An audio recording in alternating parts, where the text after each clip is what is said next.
¿Quiénes vamos comenzando para ser fiel a los puntuales y para no perder la tradición?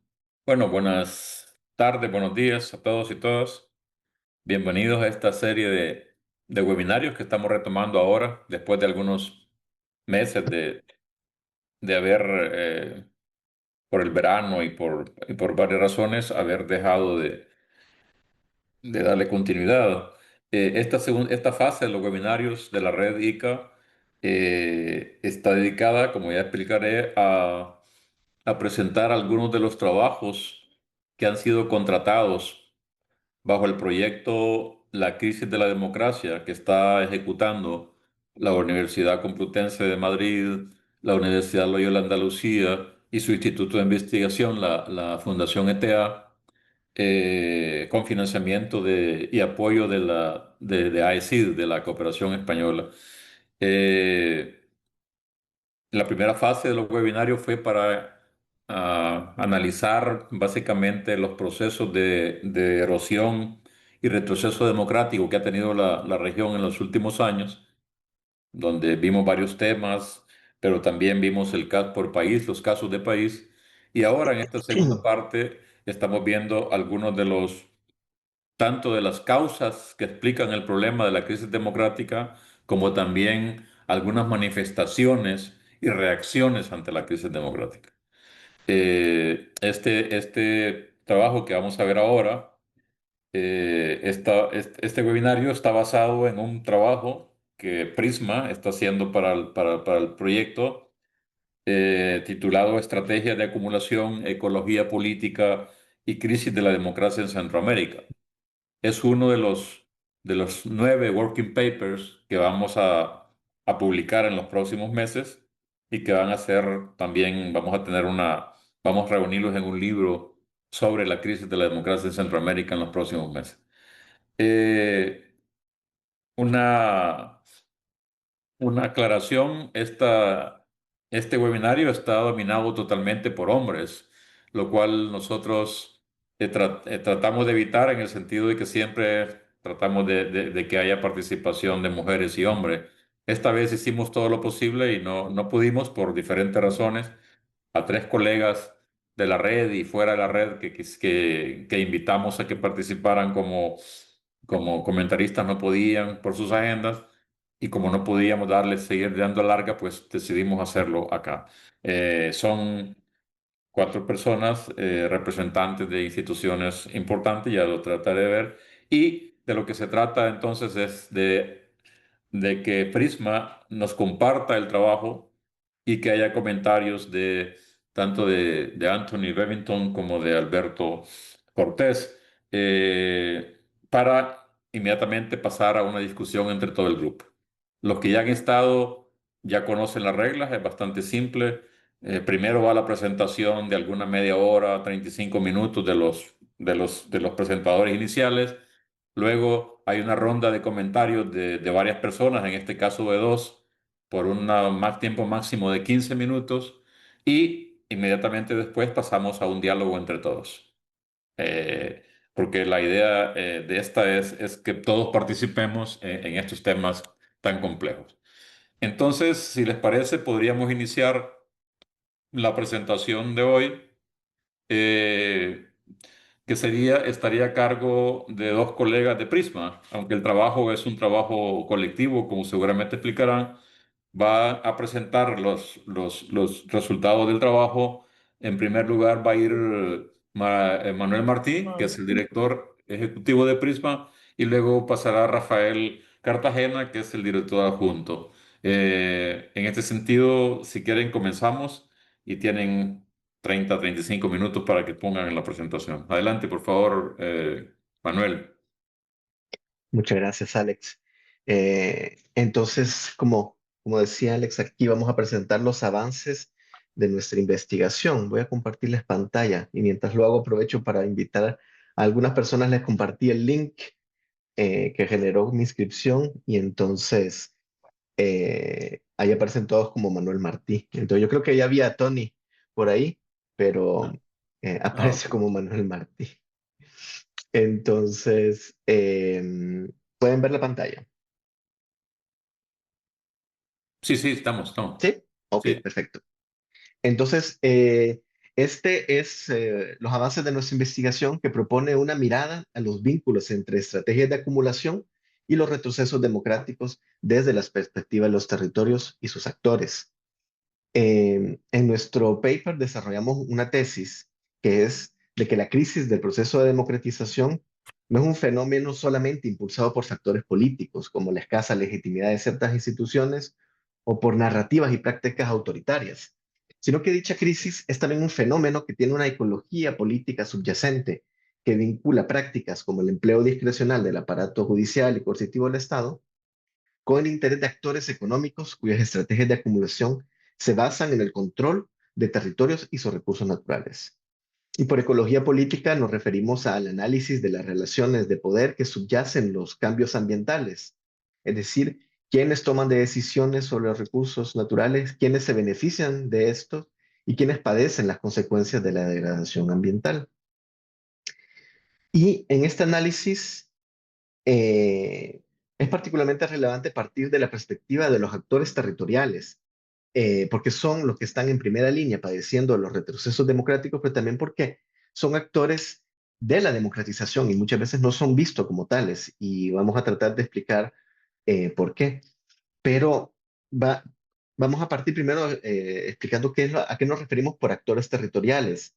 Para nosotros son estas organizaciones del mundo rural, movimientos sociales que representan a comunidades locales, campesinas, forestales o organizaciones de pueblos indígenas y pueblos afrodescendientes, perdón, que en el proceso de democratización se fueron transformando a sí mismas y a partir de una resignificación de sus territorios, que no solo lo ven como la tierra productiva, como un recurso productivo, sino que como también una fuente de identidad social, como una referencia para el ejercicio de sus derechos y el despliegue de prácticas de sustentabilidad y de inclusión.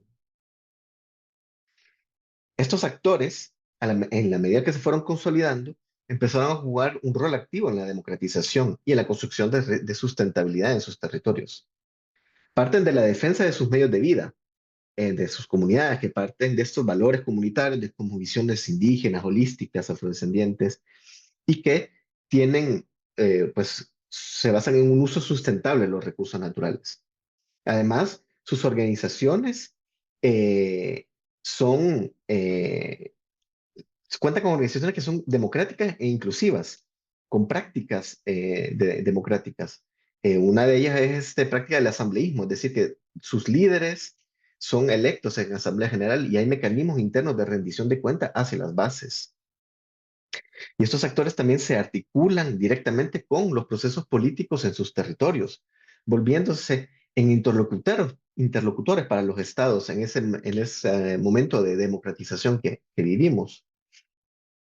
Y es en ese diálogo con el Estado que fueron co-construyendo innovaciones institucionales, que lo que buscaban era justamente institucionalizar los procesos de sustentabilidad y la construcción de resiliencia. Y vamos a ver algunos ejemplos a continuación.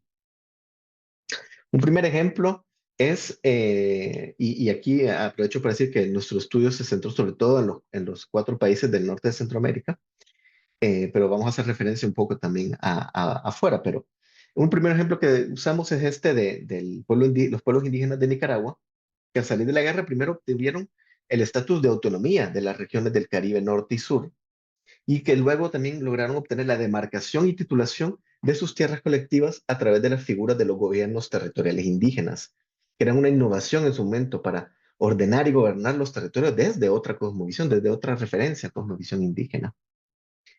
También vamos a ver otro ejemplo, que es también en el pueblo indígena de la costa Caribe, pero en el lado de Honduras, como el pueblo Miskitu se organizó tanto a través de su organización representativa MASTA, pero también por la creación de confederación de comunidades en los territorios, y que también lograron la titularidad de la tierra a través de aquí de 12. Son consejos territoriales indígenas que también son una nueva institucionalidad que reconoce estos derechos y a partir de la cual también buscan innovaciones en la gestión de los recursos naturales. Y aunque no se ha aprobado, pero están incidiendo en obtener un protocolo forestal indígena, por ejemplo. Y un tercer ejemplo es en el norte de Guatemala.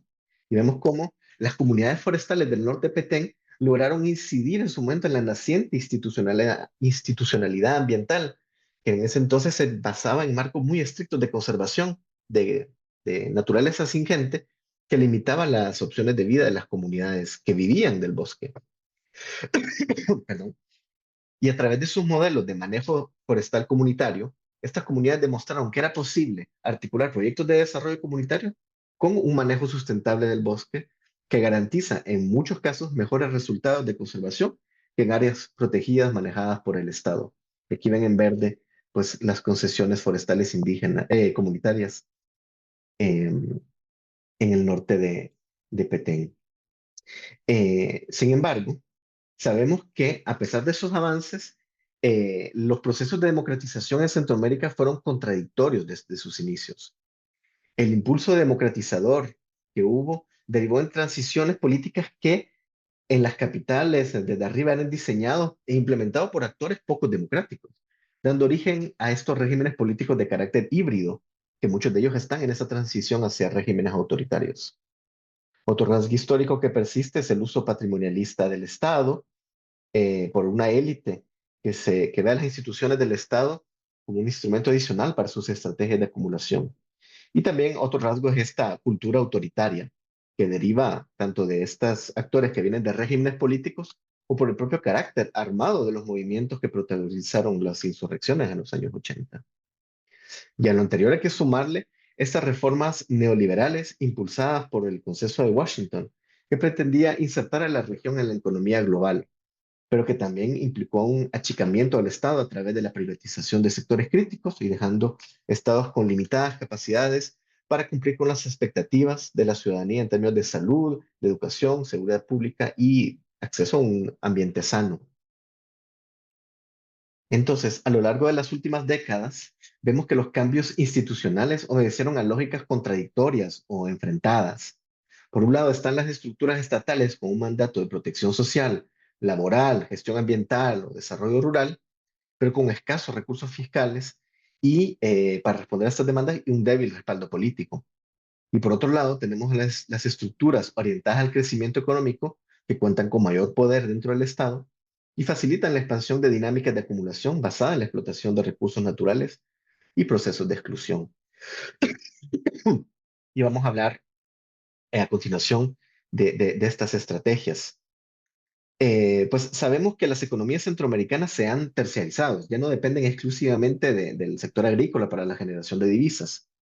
Sin embargo, nosotros sostenemos que la tierra, el agua, el subsuelo siguen siendo recursos claves en las estrategias de acumulación de distintos sectores económicos. Aquí en este mapa vemos cómo en la región persiste la idea de posicionar a Centroamérica como una plataforma logística y de servicios, con proyectos históricos como el Canal de Panamá, pero también nuevos proyectos como el Canal Interoceánico de Nicaragua, canales secos en Guatemala y Honduras, y nuevos proyectos de conectividad como el tren del Pacífico y el aeropuerto del Pacífico en El Salvador, o la propuesta de conectar a México con Belice y Guatemala con la extensión del tren Maya. En la región, la producción de energía también depende mucho de la producción hidroeléctrica, que tiene una fuerte influencia en el territorio, a través ya sea de la creación de los embalses o afectando los caudales de los ríos. Y vemos también cómo los territorios siguen siendo esenciales para industrias extractivas como la minería metálica, de oro, pero también de otros recursos claves para las transiciones energéticas y tecnológicas, como el níquel en Guatemala o el cobre en Panamá.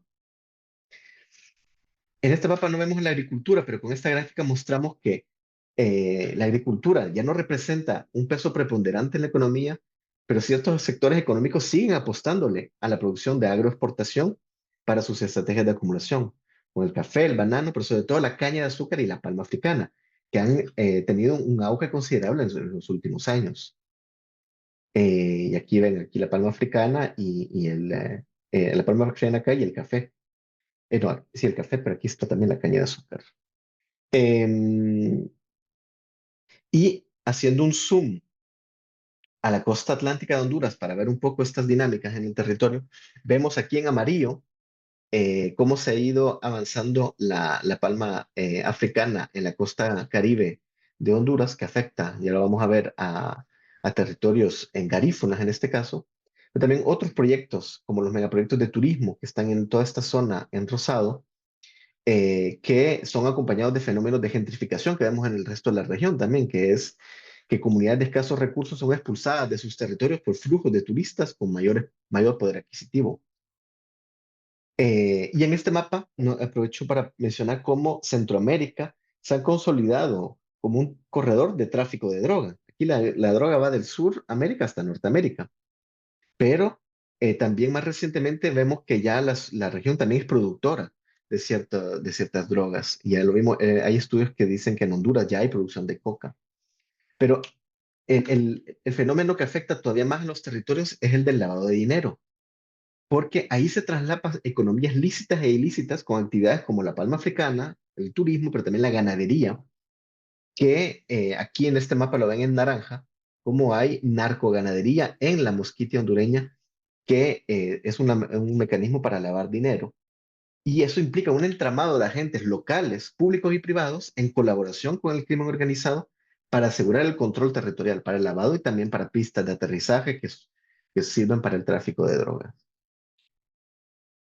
Y a pesar de todas esas dinámicas, vemos que los actores territoriales se mantienen en los territorios, defendiendo sus medios de vida y sus sistemas de gobernanza. También aportan, siguen aportando a la construcción de resiliencia, a pesar del contexto adverso, no solo para sus comunidades, pero también para la sociedad en general. Perdón. Y de hecho participan e inciden en debates nacionales sobre la sustentabilidad y la inclusión, como por ejemplo la movilización de los pueblos indígenas en Panamá para tener la explotación de minera de cobre. Y vemos que la movilización de estos actores ha sido parte de la vida política de los territorios en ese proceso de democratización, pero ha sido posible gracias a unas ciertas garantías, unas protecciones mínimas de derechos de asociación, de expresión. Y es en la medida que estos actores se consolidan sus alternativas sustentables, estos retan estos proyectos extractivistas, que estos últimos buscan entonces instrumentalizar el Estado para callar voces de resistencia y asegurar la explotación de los territorios y apropiación de los recursos naturales. Un primer mecanismo es el vaciamiento de derechos, es decir, que los derechos ganados y reconocidos legalmente son en la práctica anulados, ya sea porque son implementados, no son implementados o porque hay leyes y políticas contrarias. Y un caso evidente es en la Mosquitia tanto en Nicaragua como en Honduras, donde los derechos no fueron implementados porque el Estado ya sea deja en impunidad a los invasores o hasta en Nicaragua respalda ciertos proyectos de avance en la frontera agrícola. Entonces, eso es un vaciamiento de derechos. También tenemos el acoso administrativo y penal, una criminalización de los derechos comunitarios a través de demandas de parte de empresas privadas o directamente desde la fiscalía. Y eso lo vemos en varias luchas contra empresas mineras en Guatemala y en Honduras en particular. La violencia también es un recurso para imponer esta dinámica, ya sea por la represión del Estado, y vemos que en la década pasada más de la mitad de los conflictos socioambientales tuvieron un componente de represión por parte del Estado, pero también la violencia es ejercida por actores privados que cuentan con la inacción del Estado para proteger a los defensores ambientales y la impunidad para los hechores de esos actos de violencia que los casos más extremos llegan hasta el asesinato, como en el caso emblemático de Berta Cáceres. Pero hay muchos, demasiados más ejemplos en la región de asesinato de líderes que quedan en la impunidad. Y también se dan casos en los cuales la movilización de las comunidades son limitadas por declaraciones de estados de sitio o estados de excepción, que no son otra cosa que la suspensión de derechos constitucionales, que en muchos casos son acompañados de militarización de los territorios rurales. Entonces, con este panorama, le voy a pasar la palabra a mi colega Rafael, quien va a hacer aquí un recuento por la región y continuará la presentación. Adelante, Rafa. Gracias, Manuel.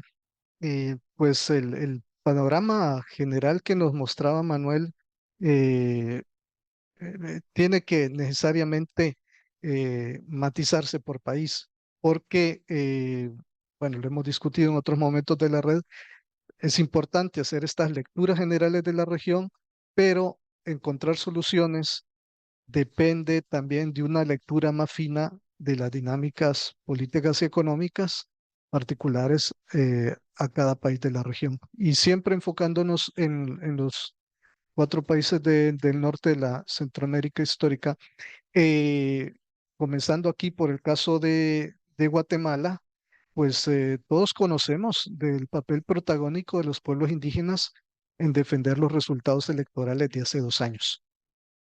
Ahora, muchos de estos actores, por supuesto, vieron con entusiasmo la llegada de Semilla al poder.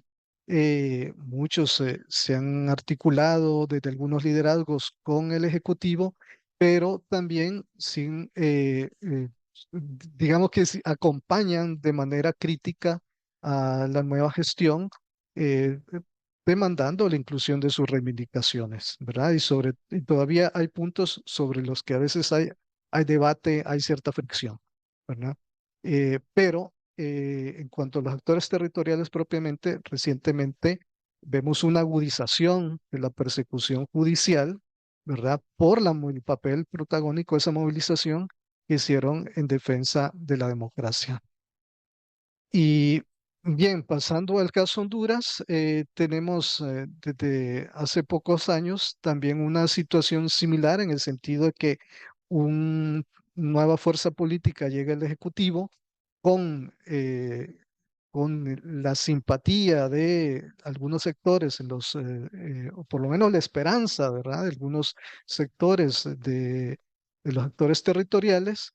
Y esto del caso Honduras no se entiende sin el golpe de Estado del 2009. ¿Verdad? En las movilizaciones de rechazo al golpe y en las movilizaciones posteriores, los esfuerzos por regresar a la democracia, determinados organizaciones, sectores del mundo rural, indígena, afrodescendiente, jugaron un papel protagónico en Honduras. Sin embargo, a pesar del cambio de gobierno, todavía persisten algunas prácticas de represión y de criminalización de liderazgos sociales, ¿verdad? Y también vemos la continuidad de prácticas, ya sea del Estado o desde otros actores, buscan instrumentalizar a los actores territoriales. En todo caso, las organizaciones territoriales, la mayoría mantiene su autonomía y todavía cuenta con oportunidades de incidencia.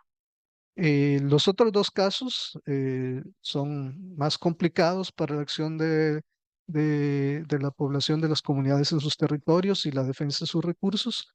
En El Salvador estamos ante un escenario que está cambiando rápidamente, pues con las reformas constitucionales y la ley de agentes extranjeros aprobadas en los últimos meses, pues las organizaciones de sociedad civil se enfrentan al reto de pensar sus formas de organización, sus formas de incidencia, la manera en que se movilizan, se expresan en la esfera pública. Eh, por ejemplo, el caso que abordamos en paper es el de la movilización que hubo el rechazo por la reactivación de la minería. Vimos un momento de efervescencia que a una situación que ha cambiado rápidamente en pocos meses debido a las nuevas restricciones al espacio cívico. De Nicaragua no vamos a prolongarnos más, todos sabemos el caso extremo que esto representa, todos conocemos de la desarticulación de la sociedad civil en Nicaragua, o por lo menos de las organizaciones de sociedad civil, de las cuales cientos de ellas han sido ilegalizadas. Y el tema es que muchos de los liderazgos territoriales, como líderes campesinos, líderes indígenas, se encuentran ya sea en la cárcel o en el exilio. Así ha pasado con representantes de, de los territorios autónomos de la región del Atlántico, ¿verdad? Y también con las organizaciones campesinas que se opusieron al canal interoceánico. Bueno, ¿cómo hacemos sentido de todo esto, verdad? Digamos, hasta ahora en la presentación hemos planteado un poco la evidencia y el proceso y el rol de los actores territoriales en este proceso de democratización. Creo que queda claro que estos actores, en la medida que han desarrollado, desplegado estrategias de defensa de sus medios de vida, en estrategias de sustentabilidad, ¿verdad? Se han convertido un obstáculo para determinados actores interesados en los recursos primarios en los territorios. Entonces, eh, desde un enfoque de ecología política, planteamos la hipótesis de que la represión y la violencia se ejercen como herramientas de control social y ambiental para facilitar la explotación de los recursos naturales en los recursos. Pero llevando el argumento más allá, pensamos que existe también suficiente evidencia para sostener la hipótesis de que este interés por facilitar estrategias de acumulación en los territorios ha sido un factor importante en la crisis, en las distintas expresiones de la crisis del proceso de democratización. Son dos procesos entonces, digamos, unas estrategias de acumulación que se han venido profundizando no solo recientemente, sino por lo menos una o dos décadas atrás, ¿verdad? Y un proceso de democratización que no llegó, por decirlo así, a completarse, ¿no? Esta es toda una discusión, el tema de la transitología, ¿no? No llegó a culminar ese proceso de democratización y que más bien hemos tenido idas y regresos y más recientemente una caída más dramática hacia modelos autocráticos. Y decimos y pensamos que estos dos procesos que inciden en los territorios están vinculados entre sí por el rol de las élites que tienen en ellas. Es decir, la hipótesis va a plantear que dinámicas como el extractivismo, y la erosión del Estado de Derecho están relacionadas y que para entender esa relación tenemos que ir a ver cómo están actuando las élites. Al respecto, Manuel ya hacía referencia a, eh, a cómo las dinámicas de la economía ilegal se traslapan con economías legales. Esto se observa más claramente en los territorios, ¿verdad?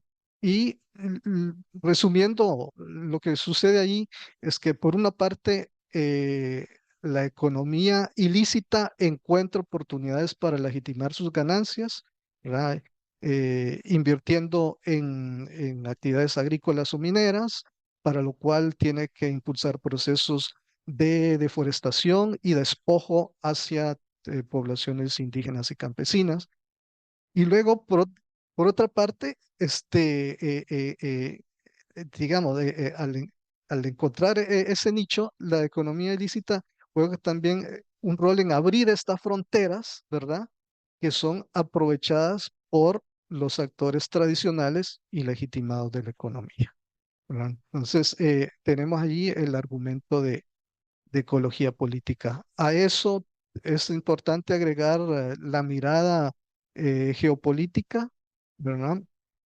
El contexto internacional desde hace años genera incentivos para consolidar el control de territorios y explotar recursos como el níquel o el cobre, por ejemplo, claves en la transición energética.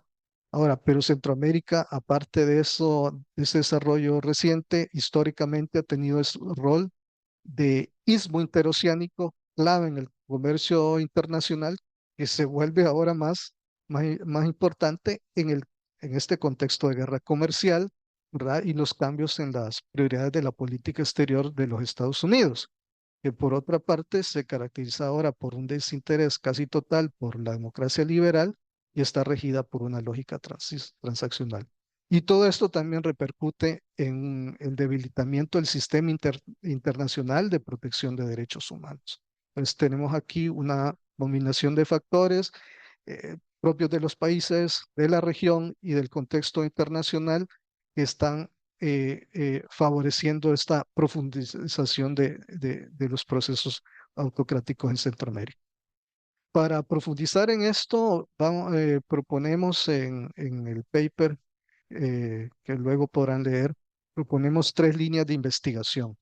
Una primera tiene que ver con comprender mejor esta articulación entre dinámicas económicas y los procesos políticos. Y ahí cabe hacerse preguntas como de qué maneras y en qué medida territorios rurales, la tierra y los recursos naturales siguen siendo importantes para distintos sectores de las élites. y qué alianzas o vínculos se establecen entre estos sectores, ¿verdad?, de la economía con los actores autoritarios de la política. Eh, Preguntas, por ejemplo, cómo determinados sectores o actores de la economía y de las élites están dando soporte económico a los proyectos autoritarios. Ahí hay toda una línea, ¿verdad?, de interés para la gente que está en el tema de estudio de élites. Ahora, hay otras dos líneas que seguro pueden ser más de interés de quienes están en el tema de movimientos sociales, de cultura política, ¿verdad?, de ecología política. Y por una parte está el tema del cómo se adaptan las organizaciones territoriales y sociedad civil ante este nuevo contexto, ¿verdad? Por ejemplo, los actores territoriales, ¿qué cambios hay en sus estrategias de incidencia o de resistencia? Eh, Aquí cabe preguntarnos, por ejemplo, si las estrategias económicas que han desarrollado determinados actores territoriales pueden servir también como una base material de defensa territorial. Economías defensivas, le llamó una líder garífuna, Miriam Miranda, alguna vez. En la construcción de estas economías defensivas puede ayudar también, otra pregunta, como una base material para los movimientos por la democratización, ¿verdad? En general, la pregunta aquí es cómo se transforma la sociedad civil y los movimientos sociales en contextos tan complicados como el de Salvador o Nicaragua. Más allá de esta dimensión territorial y organizativa, otra línea de investigación está en torno a la cuestión de el rol que pueden tener los actores territoriales o en la defensa o reconstrucción de la democracia. Cómo aportan los actores a la cultura política democrática en sus territorios, ¿verdad?, con las prácticas que mencionaba Manuel. Eh, o cuál es la participación de los actores territoriales en agendas de interés nacional. O sea, más allá de la preocupación por lo que ocurre en el territorio, ¿qué actores tienen la capacidad o los vínculos para, digo, qué actores de los territorios tienen esa capacidad o vínculos para vincularse a agendas nacionales, ¿verdad? Construyendo confianza, construyendo puentes, ¿verdad?, con otros sectores de la sociedad civil. ¿Y qué tan interesados están otros sectores de sociedad civil que han venido preocupándose por la opacidad del Estado, por la erosión del Estado de Derecho, ¿verdad? ¿Qué tanto pueden vincular esta agenda más centrada en las instituciones de gobernanza democrática? ¿Cómo puede vincularse esta agenda con las agendas de los actores que en los territorios buscan defender sus territorios y a partir de ahí defender y reconstruir democracia? Bueno, cerramos aquí nuestra posición para que podamos conversar más sobre estas reflexiones. Muchas gracias. Muchas gracias, Manuel y Rafael, y al equipo de Prisma. Eh, Sí, es un, sí, es adelante, un, sí. Eh, Ahí, Alex, queremos mencionar que esto es fruto de una reflexión colectiva, ¿verdad? Que empezamos con el tema de ponerle más atención al tema de la crisis del proceso de democratización de unos años para acá. En distintos momentos, otros compañeros del equipo han asumido estas exposiciones, esta reflexión, ¿verdad? Y el paper es un producto colectivo donde están también Nelson, Susan y Liana. Gracias. sí, muchas gracias. Y muchas gracias también por el tiempo. Creo yo que da espacio para que escuchemos a los dos comentaristas y luego entremos a un debate, ojalá rico y sustantivo. Eh, Como les decía al inicio, nos acompañan dos colegas que van a hacer comentarios sobre la presentación y se les envió unos días antes el paper, pero en realidad creo que la presentación es bien completa. Y a partir de ahí les vamos a dar a ellos un máximo de 15 minutos para que puedan reflexionar y exponer su idea sobre el tema.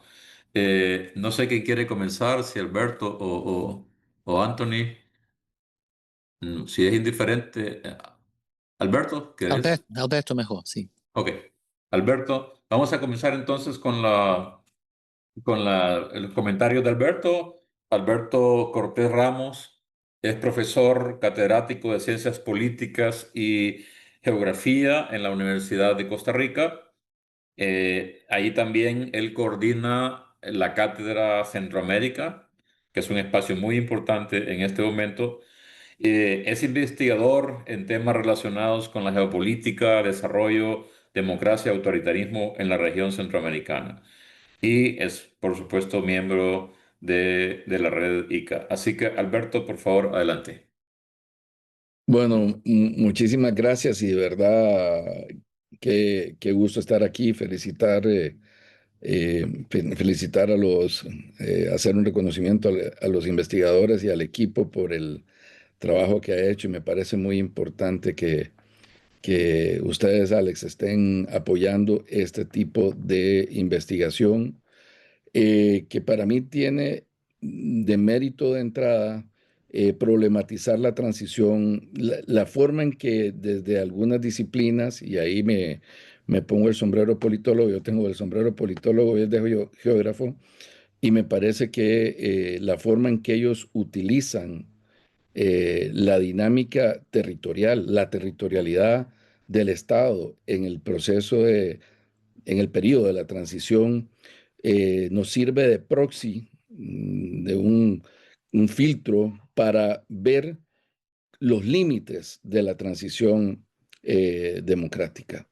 Entonces, yo voy a ir leyendo digamos, los apuntes que he hecho de la lectura del documento, empezar entonces señalando que este documento aborda, este paper de Martí y Cartagena, aborda una problemática clave que es la compleja relación, y yo podría decir que en el caso de nuestra región, la trágica relación entre economía política con los modelos de desarrollo, las estructuras de poder y la institucionalidad del Estado y las posibilidades de una vida democrática y de una territorialidad democrática, para decirlo de alguna manera, en Centroamérica. Y ahí yo creo que han hecho el equipo y Prisma ha hecho el desarrollo de una perspectiva no solo novedosa, sino también necesaria, que a partir de lo que los autores definen como y el concepto de ecología política subyacente.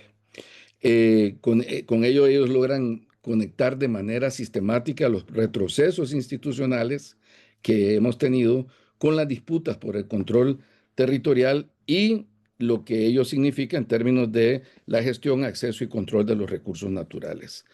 Eh, Dicho esto, yo tal vez solo haría un apunte, digamos, de sugerencia. A mí me parece que sería interesante, porque no lo vi referenciado, que ustedes puedan, y esta es una primera, digamos, sugerencia, puedan conocer y trabajar si lo conocen, pues incorporarlo como parte de la lectura conceptual a Bernardo Manzano, que es un geógrafo político brasileño que ha trabajado muchísimo con el movimiento de los campesinos sin tierra, de los trabajadores sin tierra, perdón, en Brasil, y tiene una tipología para los territorios que coincide mucho con el análisis de ustedes, en términos de la territorialidad de la gobernanza, la territorialidad de la propiedad y de la de la economía política y la territorialidad de la resistencia. O sea, Bernardo Manzano, y también él trabaja los imaginarios territoriales. Entonces, yo creo que Manzano sería un elemento, un autor que enriquecería mucho porque además trabaja los movimientos y las organizaciones y los actores socioterritoriales.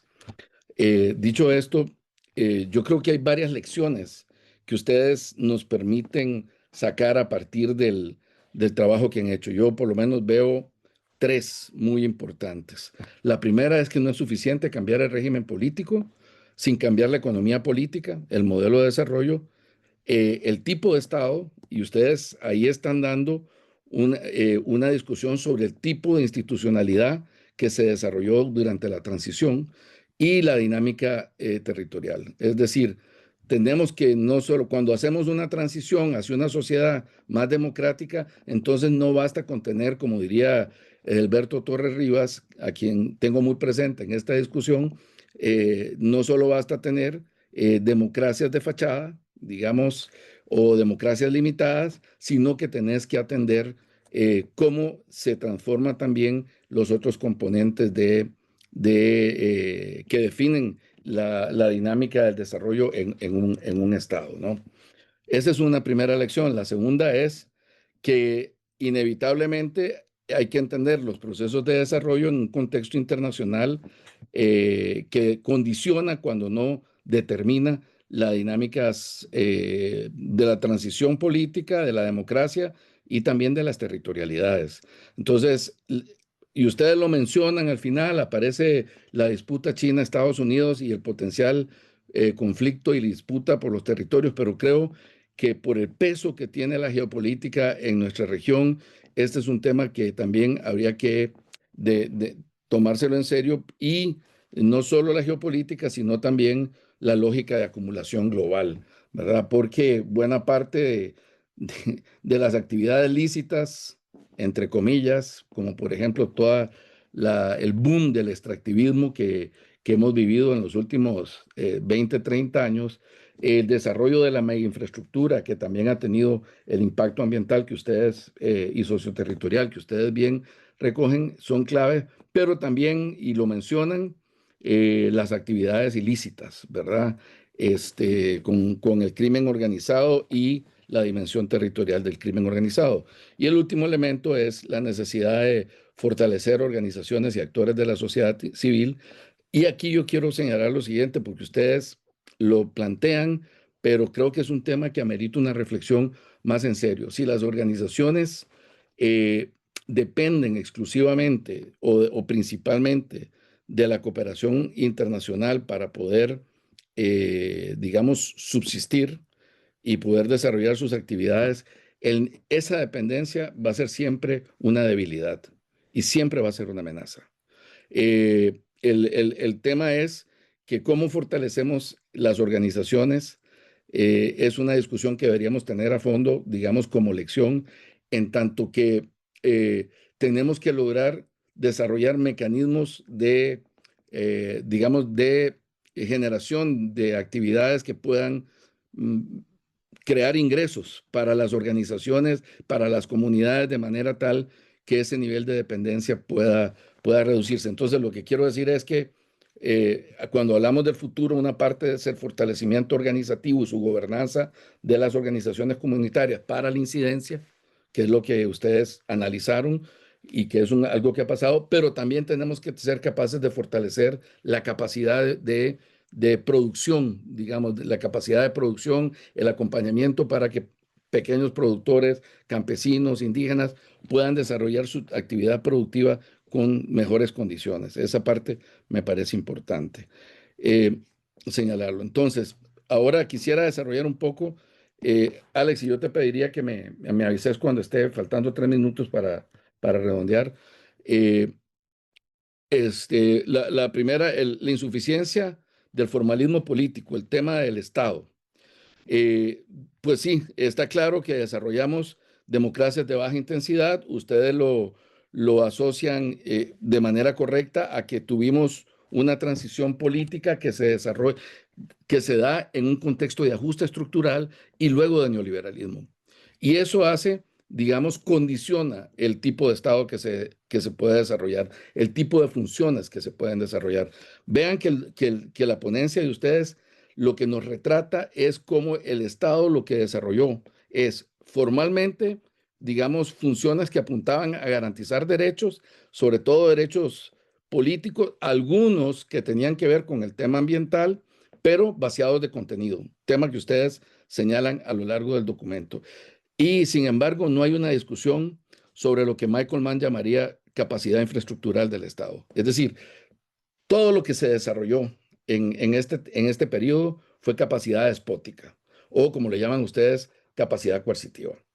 Ni siquiera llegamos a discutir qué presencia del Estado hay en los territorios más allá de las funciones de garantizar el orden y de reprimir, de represión, ¿verdad? O sea, no llegamos a discutir qué pasa con la educación, no llegamos a discutir qué pasa con la salud, no llegamos a discutir qué pasa con otros temas como agua potable, conectividad, infraestructura vial.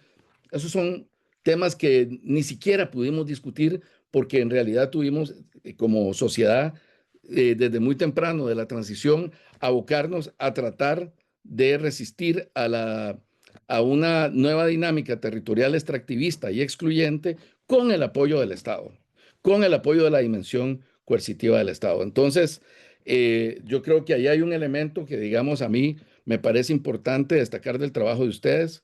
No es el enfoque de ustedes, pero creo que de cara a la agenda futura también hay que discutir qué Estado queremos. Y no es solo poner en orden y poner bajo la bota civil a la capacidad coercitiva del Estado. Esa es una dimensión que está claro que no lo logramos, sino que hay otra dimensión que tiene que ver con la capacidad infraestructural, con la capacidad de que el Estado lleve servicios a la mayor parte de los territorios. Eso no se discutió, no lo vivimos en Centroamérica, y en Costa Rica, como contraste, eso se está deteriorando y se está revirtiendo, que era el que había logrado algún tipo de presencia del Estado. Entonces, sí, ese es un elemento que quería señalar.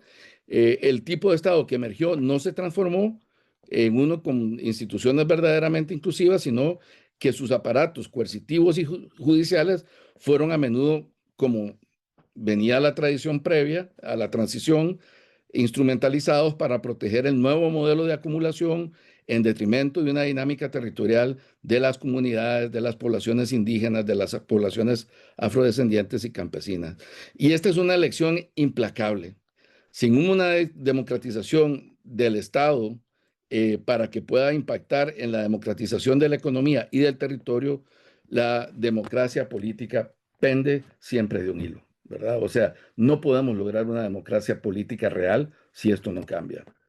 En la parte de la geopolítica, quisiera señalar que hemos avanzado en una lógica de subordinación, porque buena parte de lo que estamos viviendo es parte de la subordinación de la lógica de acumulación global. Alex lo ha trabajado mucho esto, y ese proceso de transformación muy intenso territorialmente, muy intensivo territorialmente por el tipo de actividades que analizan ustedes, ese proceso es resultado de esa conexión de la economía local y de la acumulación a escala nacional con esta nueva lógica de acumulación global que hemos vivido. Las estrategias extractivistas de la minería, de la agroindustria que ustedes señalan ahí, los megaproyectos, no responden únicamente a los intereses de las élites locales, sino a las demandas de las cadenas globales de valor, de los mercados de materias primas y del capital financiero internacional. Y esto es algo que hacia adelante me parece que se desprende del trabajo de ustedes, le tenemos que poner atención, ¿verdad? O sea, es un elemento que tiene que incorporarse. Esto no responde a una lógica solo de los actores del poder local, sino también a una lógica de acumulación, lo cual genera importantes complejidades. En términos de el fortalecimiento integral de la sociedad civil, yo ahí señalaría que para mí se desprende, como los decía antes, la necesidad de pensar no solo en la capacidad de protesta, sino también en la capacidad de producción. Y esto es fácil decirlo, yo lo sé, porque es difícil pensar en producción cuando ni siquiera has logrado resolver tus condiciones mínimas para poder sostener tu territorio. Pero en la agenda de incidencia, en la agenda política que hay que construir hacia el futuro, este es un tema que tiene que estar ahí. Entonces, digamos, la mera organización para la organización para la propuesta o para la reivindicación es indispensable, pero necesita tener como sustento una base material que le pueda otorgar mayor nivel de autonomía y de resiliencia. El poder en última instancia también reside en la capacidad de controlar los procesos de producción y garantizar la subsistencia, el bienestar de la comunidad. Por eso yo particularmente creo que tenemos que avanzar en fortalecer las formas asociativas y cooperativas en la organización local. Experiencias como las concesiones forestales de las que ustedes hablan, comunitarias, son un embrión de esta lógica y demuestran que es posible articular la gobernanza territorial con la producción sostenible, generando bienestar, defendiendo el territorio al mismo tiempo. 2 minutos, Alberto. Ok, perfecto. En síntesis, y con eso voy cerrando, las elecciones son claras e implacables, no hay atajos. La democracia en Centroamérica solo podrá ser el resultado de una profunda y simultánea transformación del régimen político, que es en lo que en general hemos estado concentrados, el modelo económico, las instituciones del Estado y la capacidad de las comunidades para construir desde el territorio un poder social y material autónomo, siempre con un complejo tablero de la geopolítica mundial de la que Centroamérica nunca logra escapar, ¿verdad? Entonces, paro acá, esas serían mis sugerencias y felicitarles de nuevo porque creo que ustedes están aportando mucho dato para entender, como lo señalé, los límites de la transición democrática desde la territorialidad. Muchas gracias, Alberto. Seguramente vamos a retomar algunos temas que has planteado en la discusión. Y ahora, para avanzar, vamos a escuchar a Anthony Bevington. Él es director del Programa Internacional de Recursos Naturales y Justicia Climática de la Fundación Ford. Es miembro de la Academia Nacional de Ciencias y de la Academia Americana de las Artes y las Ciencias. Y anteriormente ha sido profesor en distintas universidades en Australia, en Estados Unidos, en Inglaterra. Eh, y obviamente ha sido investigador importante y académico en esas universidades. Es importante señalar que Anthony ha centrado su trabajo profesional y de investigación en el desarrollo en América Latina. En ese sentido, es un conocedor de la región, de Centroamérica, y nos da mucho gusto que pueda acompañarnos esta mañana o tarde. Para compartir sus ideas y sus visiones sobre el tema que nos ocupa. Así que, por favor, adelante, Anthony. Muchas gracias, Alex, y muchas gracias a todos ustedes y agradezco mucho la invitación. No sé si voy a agregar mucho a la discusión y a lo que dijo Alberto, pero lo que primero quisiera decir es que este paper realmente es un excelente análisis. Logra combinar teoría, análisis político y referencias empíricas de una manera que muchas veces no se logra. Y entonces por eso quisiera felicitar a los autores y también comentar que eso recalca o enfatiza el rol que juega Prisma en general en producir conocimientos reflexivos, no solo sobre Centroamérica, pero que son útiles más allá de Centroamérica. Segundo, no voy a comentar detalles del paper. No obstante los comentarios tan generosos de Alex, no soy un experto de Centroamérica para nada. Entonces no quisiera meterme en detalles o en comentarios detallados sobre el análisis de la región. Más que nada quisiera mencionar algunas preguntas o dudas que me surgen al leer el paper y al escuchar la presentación. Y en muchos sentidos son dudas y preguntas que tienen mucho que ver con lo que dijo Alberto, creo. Tampoco son muchas. La primera reflexión. En esencia, leo el paper como un análisis entre economía, política y espacio, y sobre todo control espacial.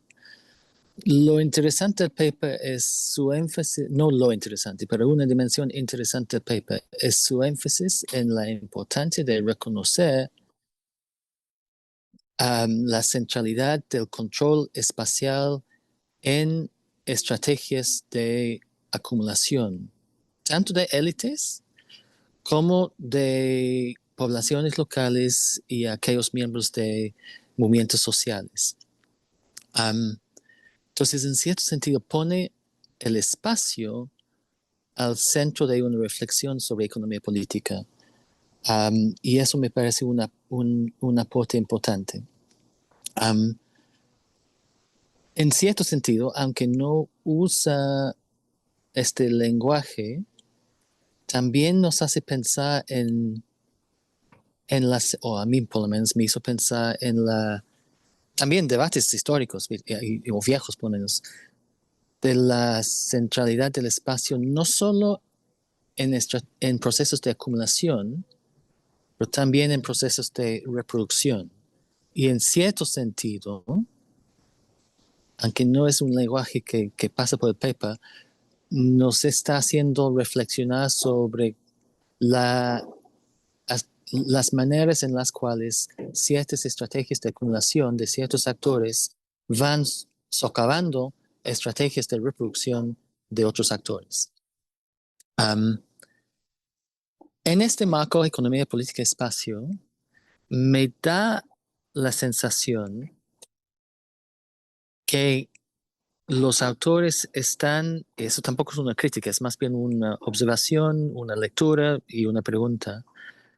Están diciendo que a fin de cuentas, la economía es lo dominante. O sea, esa es una lectura donde la economía prima, me parece.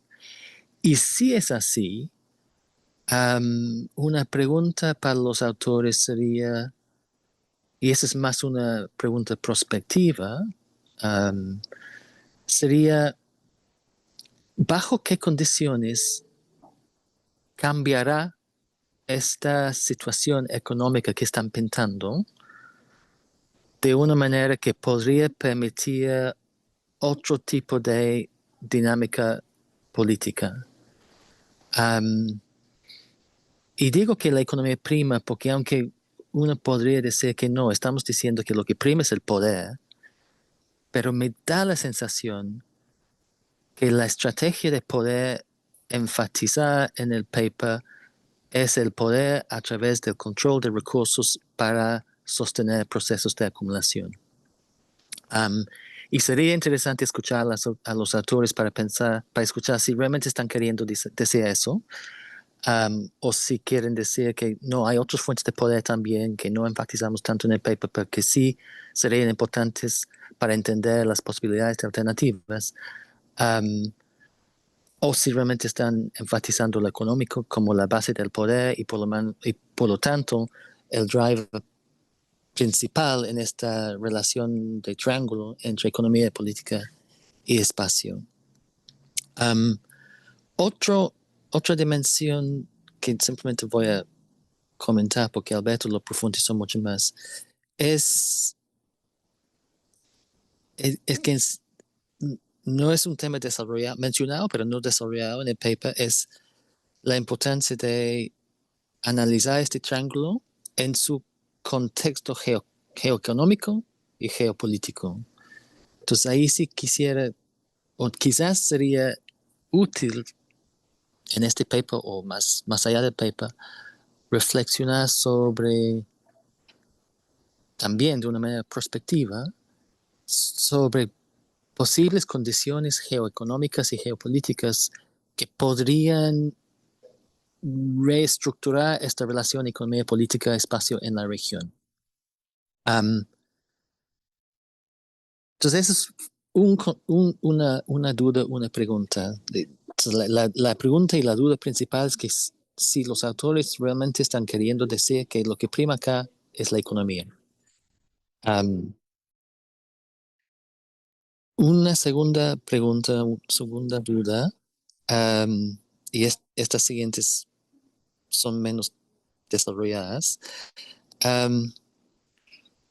tiene que ver con esta reflexión que también hizo Alberto, que está en el paper, sobre la importancia de pensar en la base material de procesos de movilización social y de formación y consolidación de movimientos sociales y organizaciones sociales. Y eso me hacía pensar, estoy acá en una reunión de investigadores trabajando temas de justicia climática, como investigadores, pero también pensando posibilidades alternativas que en este momento no parecen que son muchas.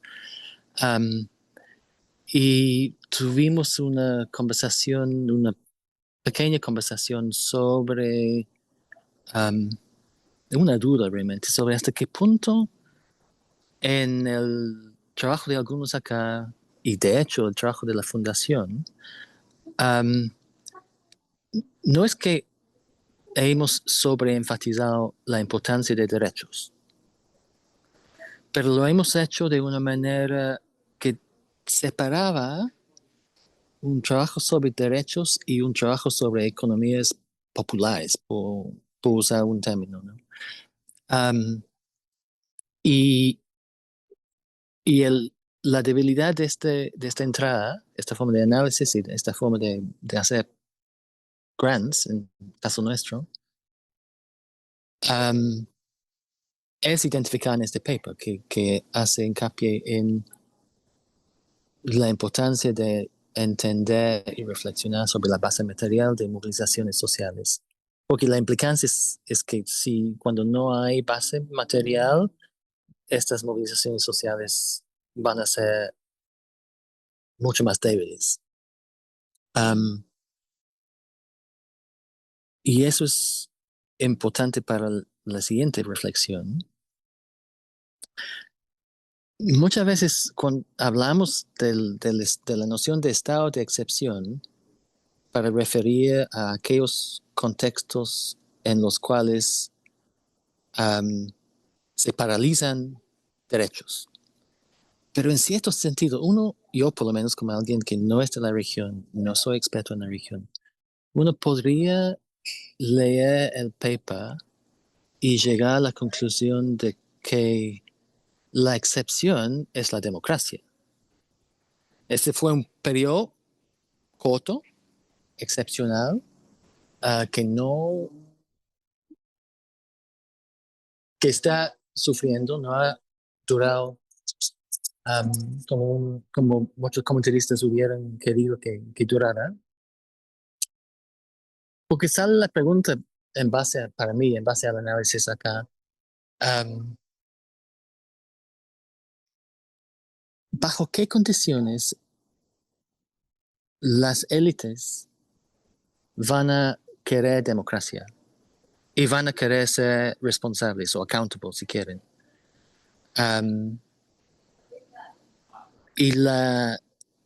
Bueno, eso me surge esta pregunta. Creo que en el paper hay indicios de respuestas y mi sensación es que estos indicios de respuestas dicen que son pocas las condiciones bajo las cuales las élites van a querer democracia. Y si es así, los caminos hacia la expansión de derechos y la expansión de democracia, espacio cívico, etc., es a través de la movilización social. Pero si la movilización social depende de la base material de los movimientos sociales, eso hace aún más importante que entendamos posibilidades y estrategias para que esa base material se consolide, para que los movimientos sociales tengan una base sobre la cual pueden hacer su incidencia. 2 puntos finales y con eso cierro. En una sección del PPI en la presentación, se trabaja con esta dicotomía entre lo legal y lo ilegal, o lo lícito y lo ilícito. Y la pregunta que quiero hacer es, ¿hasta qué punto nos sirve esta dicotomía?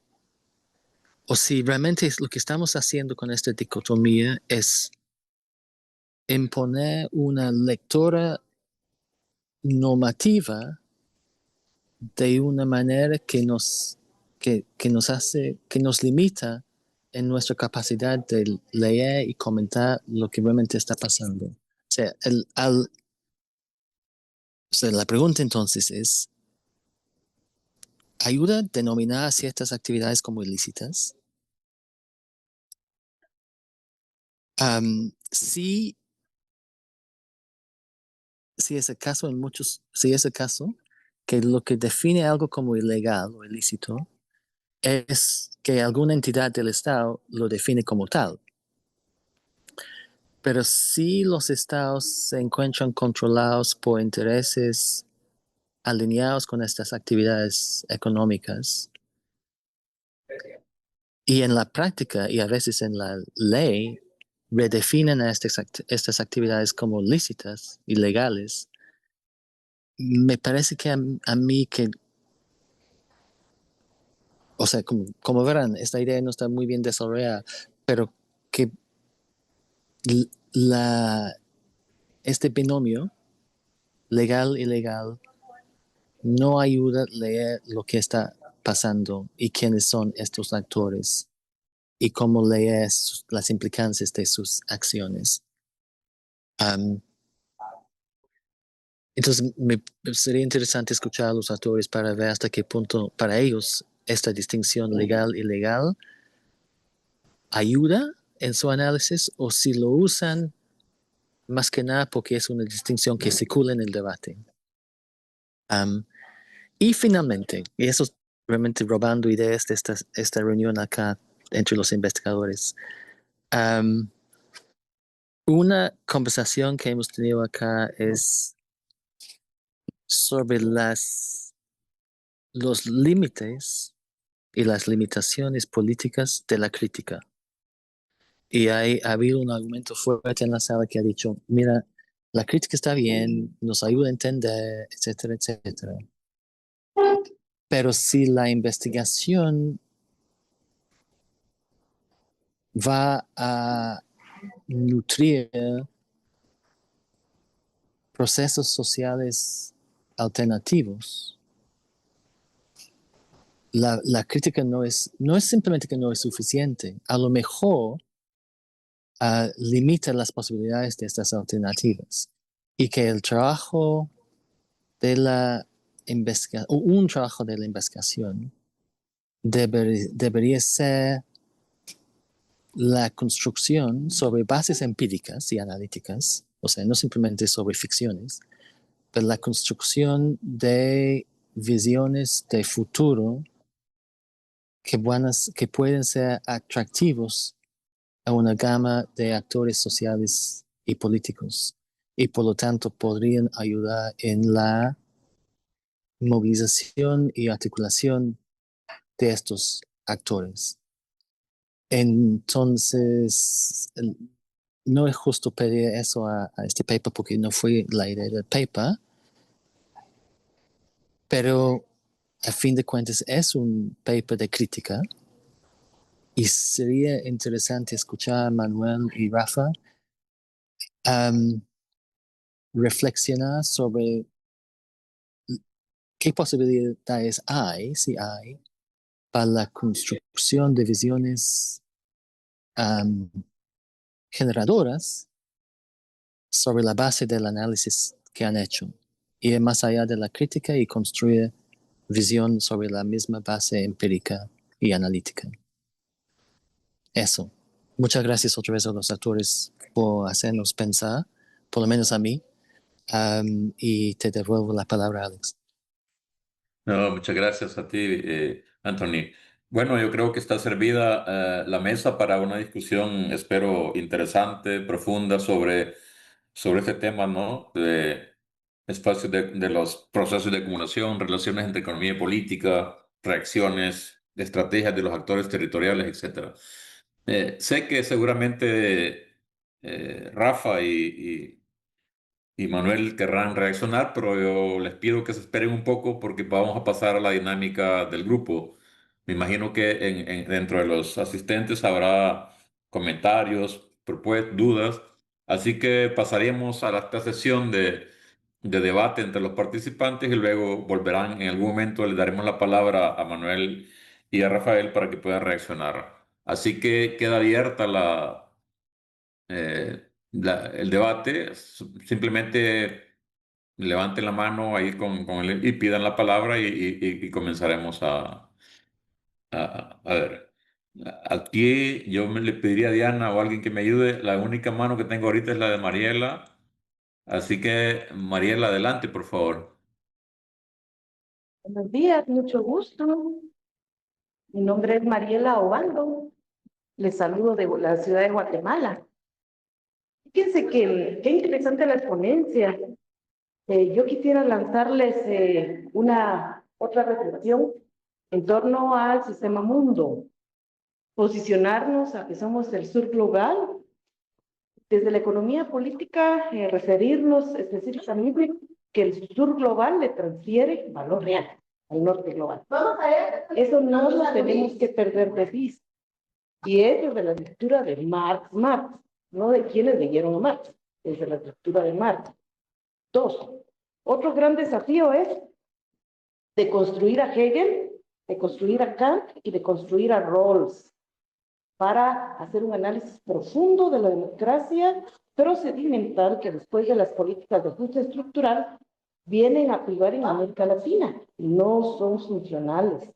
No funciona la democracia de Rawls. Tenemos grandes desafíos, aunados a los campos desde la geoeconomía y de la geopolítica. Entonces, ese entramado del sistema mundo hay que tenerlo en cuenta porque los modelos lo que hacen es una cortina de humo para que siga funcionando todo el proceso de acumulación con diferentes estrategias. Muchísimas gracias. Gracias, Mariela. Le damos palabra ahora a Oscar Díaz. Perdón, también Pedro tenía la mano levantada hace un Perdón. momento. Entonces, Diana, sí, por favor. Adelante, Pedro. Muchas gracias. Me parece que es un aporte fundamental de Prisma a la red ICA es muy prometedor, ¿no? Yo creo en las dos cosas que nos preocupaba en la red, ¿no? Cómo conceptualizar la crisis de la democracia y a los actores y el rol de los actores. Y también me parece muy importante para otra de las preguntas que tenemos es qué le decimos a la cooperación internacional que puede hacer en su interlocución con los estados centroamericanos en este entorno de crisis de la democracia. Me parece que el paper de Rafael, Manuel y colegas aporta información muy valiosa sobre la relevancia de los actores territoriales en medio de la crisis de la sociedad civil. Es quizás, a pesar del acoso y de las circunstancias en que se desarrolla su actividad, es uno de las áreas de la sociedad civil que mejor funciona, ¿no? Que más sentido tiene y que más voz tiene a pesar de todo. Entonces me preguntaba, bueno, primero si hay algún tipo de articulación entre esos actores territoriales, ya sea a nivel nacional.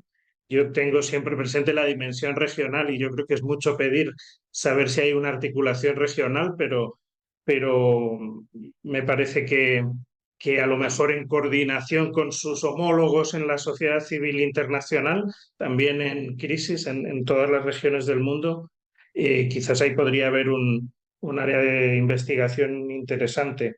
Lo digo pensando en dos cosas recientes de la región. Una es que se acaba de celebrar la primera reunión en 2025 de los órganos del acuerdo de asociación entre la Unión Europea y Centroamericana y el único órgano que no se ha reunido es el Comité Consultivo Conjunto, entre otras cosas porque el actor que representaba a la sociedad civil es el Comité Consultivo del SICA, que está desaparecido. Pero en su refundación los actores territoriales que no estaban antes quizás podrían tener un cierto rol, me pregunto, ¿no? En todo caso, es interesante para la Unión Europea o para otros socios decirles en la interlocución con la sociedad civil hay un actor que está menos en crisis en otros, que tiene una función muy relevante, que es el de los actores territoriales. Y luego me preguntaba la misma razón por la que los actores territoriales son acosados a veces por los gobiernos y por algunas empresas a la caza de inversiones y beneficios, puede ser también una ventaja, porque una de las cosas que ya apuntaba Manuel al principio es que pasan en la región es que hay una enorme abundancia de capital que está buscando grandes proyectos de inversión en el mercado eléctrico, en la generación de energía, carreteras, puertos, descarbonización, transición verde, todo eso.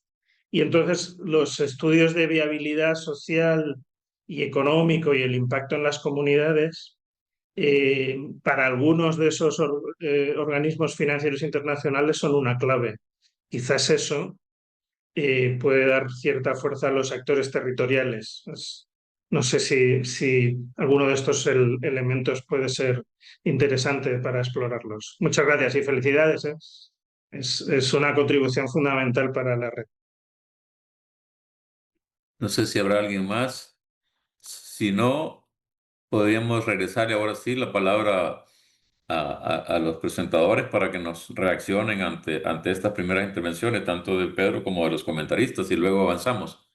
Lo que les voy a rogar es que no hagan una segunda presentación, sino que vayan directo a los temas para poder reflexionar posteriormente. Adelante. Muchas gracias. No, gracias por sus comentarios, sus preguntas. Em, bueno, primero sobre ese tema de la preponderancia del tema económico. em, Sí, o sea, esto lo escribimos como también el acumulado del trabajo que venimos haciendo de Prisma, pero justamente actualmente estamos en un proceso interno, de seminario de investigación, donde justamente a partir de profundizar estos marcos de ecología política, vemos cuáles son esas otras dimensiones del poder al cual hay que prestarle atención. Y entre ellas están estos temas también de las narrativas alrededor de los discursos, alrededor del desarrollo. Bueno, está el tema de la economía y también del Estado, cómo se constituye el Estado y profundizar un poco más en ese entendimiento. Entonces, pero sí hay una preponderancia de este tema, sobre todo en una región donde la sociedad civil lastimosamente depende en gran medida, no solo los actores territoriales, que algunos han podido acceder a recursos de la cooperación, pero también eh, el resto de la sociedad civil depende de esa cooperación internacional. Entonces, más bien es una invitación a seguir ampliando la mirada y entender como esas diferentes dimensiones. En cuanto a me quería referir también a la parte geopolítica que lo mencionaba Alberto. Sí, nosotros tenemos, y le voy a pedir ahí a Diana que me ayude compartiendo, creo que ya lo compartió, el micrositio con el informe sobre el rol de Centroamérica en los intereses geoeconómicos, geopolíticos de Estados Unidos. Hicimos un esfuerzo de analizar cómo esas dinámicas y esos intereses están influyendo en los territorios y en las agendas de los actores territoriales. Entonces, no lo desarrollamos tanto en este paper, pero sí es algo que tenemos en cuenta y que queremos mantener un análisis sin dimensionar. No creo que Xi Jinping y Trump pasen soñando y pensando en Centroamérica, pero ciertamente hay un rol de Centroamérica en esos intereses. Entonces, y habrá que ver también cuáles son estos actores. Habrán actores de inversionistas, actores internacionales que favorecerán esas condiciones favorables al regreso de una democracia. Hay que ver y hay que pensar en qué nuevas alianzas hay que hacer también a nivel internacional. Y sobre todo un contexto, y esto lo retomo de una conversación que tuvimos con un colega, Charlie Hale, que él dice que hay que ir pensando en otras formas de post-solidaridad. Ya no hay solidaridad, pero las problemáticas del sur también se están enfrentando allá en el norte global, o sea, de retrocesos democráticos, de limitación de derechos, en donde también la cooperación se está limitando. Eh, Creo que con el comentario de Mariela, no estoy seguro de haberlo entendido muy bien, pero Sí, es algo que en las preguntas de investigación planteamos, o sea, cómo también sacar lecciones de las prácticas de la democracia. Yo le llamo la democracia cotidiana que ejercen estas organizaciones, que resuelven problemas de lo cotidiano a través de prácticas democráticas, de juntas de agua, de cooperativas, de concesiones forestales, de diferentes formas, como también a través de sistemas de gobernanza inclusivo, esta práctica de las asambleas, de rendición de cuenta, como esto puede informar una recuperación democrática que no sea solo recuperar la democracia formal, la separación de poderes y elecciones libres, competitivas, pero como también esto informa, no es que vamos a replicar esto a nivel nacional, pero cómo se informa. eh, a nivel de las coordinaciones, a nivel regional, bueno, nacional, hay algunas. En Guatemala lo vimos con la movilización para la defensa de las elecciones, sí hubo una fuerte articulación de varios sectores de la sociedad civil y actores territoriales. En el otro extremo, bueno, en Panamá también vemos a actores de los pueblos indígenas coordinados en la CONAPIP. Hay espacios de coordinación. No en todos los países se está consolidado. Y a nivel regional hay algunas expresiones. La que es más cercana a nosotros, con quien colaboramos bastante, es la Alianza Mesoamericana de Pueblos y Bosques, que reúne a organizaciones de pueblos indígenas y de comunidades forestales alrededor en toda la región, hasta también en México, que están tratando de proteger sus bosques, defendiendo su sistema de gobernanza. Para no tomar mucho tiempo y para tener una segunda ronda, lo voy a dejar por acá para que Rafa me complemente y que podamos tener una segunda ronda de intervenciones. Rafa, Adelante. adelante. Sí, bueno, es agradecer el interés y los comentarios y las preguntas que plantean. No son preguntas fáciles. Voy a comenzar por el comentario de Mariela Obando, que nos planteaba el desafío de pensar todo esto en el marco digamos, de los cambios del capitalismo a nivel internacional y a nivel de los países. Y yo sé que esto es, digamos, un terreno pantanoso, porque llevar eh, el análisis a una dimensión tan macro, global y además macrohistórica, ¿no? Sobre estos movimientos en la larga duración, como dicen algunos historiadores, pues eso, digamos, no ayuda a encontrar las soluciones, y más bien muchas veces terminan generando desesperanza, porque decimos, bueno, el capitalismo va a terminar comiéndonos a todos.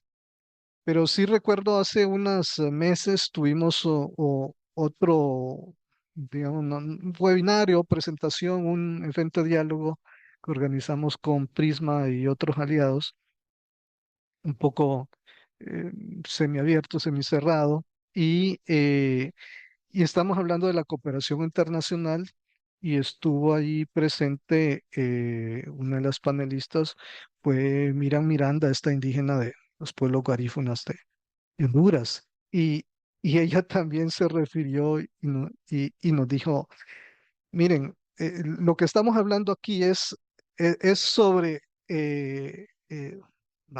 parafraseándola, pero no son las palabras de ella, pero de lo que estamos hablando aquí es como de las posibilidades como humanidad de sobrevivir a estos cambios que estamos viendo, a esta voracidad que estamos viendo en las dinámicas económicas. Em, Aquí creo que, y voy bajando el análisis al ya lo que nos planteaba Tony, ¿verdad? Yo creo que sí es clave en toda esta dinámica de expansión del capitalismo. Y regreso a Miriam, porque me llama el caso de los garífunas de Honduras, porque allí tenemos una de esas fronteras donde se está expandiendo el capitalismo, no solo territorialmente, no solo en términos de cambiar los mercados, las dinámicas económicas, es decir, incorporar la tierra al mercado, ¿verdad? Sino que también es una frontera el capitalismo en términos culturales, ¿verdad? En términos de que tenemos, y eso lo tenemos en otras zonas de la región, tenemos poblaciones con cosmovisiones que no son cosmovisiones centradas en la acumulación material, pero la expansión del capital requiere desmontar también esas cosmovisiones. Entonces, creo que al final también resulta clave la dimensión cultural, Tony, y de narrativas y de comunicación. Es decir, sí, parece que el poder económico es determinante, las dinámicas que se desatan en el mundo de la economía terminan afectando lo demás, pero esas dinámicas se desatan también porque hay un elemento cultural, ¿verdad? Que parece que en el norte global es un elemento completado en el sentido de que se han normalizado las relaciones sociales y de producción y socioecológicas del capital, ¿verdad? Y pero hay lugares del mundo, y eso incluye las zonas del Caribe centroamericano, donde esa visión del mundo no termina de imponerse y donde por eso es que las comunidades resisten. Pero entonces, los discursos con los que se presenta el desarrollo, qué es el desarrollo, o con los cuales se justifica el desarrollo, ¿verdad? Frente a las comunidades rurales, frente a los sectores urbanos que pueden aplaudir o rechazar esto, ¿verdad? Yo creo que hubo un avance interesante en incorporar a estas discusiones sobre el desarrollo todo el tema de sustentabilidad, todo el tema de desarrollo humano. Y creo que estamos viendo un retroceso últimamente en cuanto a que estos discursos están siendo etiquetados, estigmatizados y como que obligándonos a retroceder, ¿no? Este, toda esta palabra que la derecha internacional le está colocando a todo ahora, woke, ¿verdad? Entonces, ahí hay una batalla cultural, digámoslo así, o de comunicación, más bien, para ponerle otros términos. También tiene que ver con todo esto. Entonces, creo que digo, lo planteo como intuición y también como de cierto sesgo también de formación de comunicólogo en algún momento. Eh,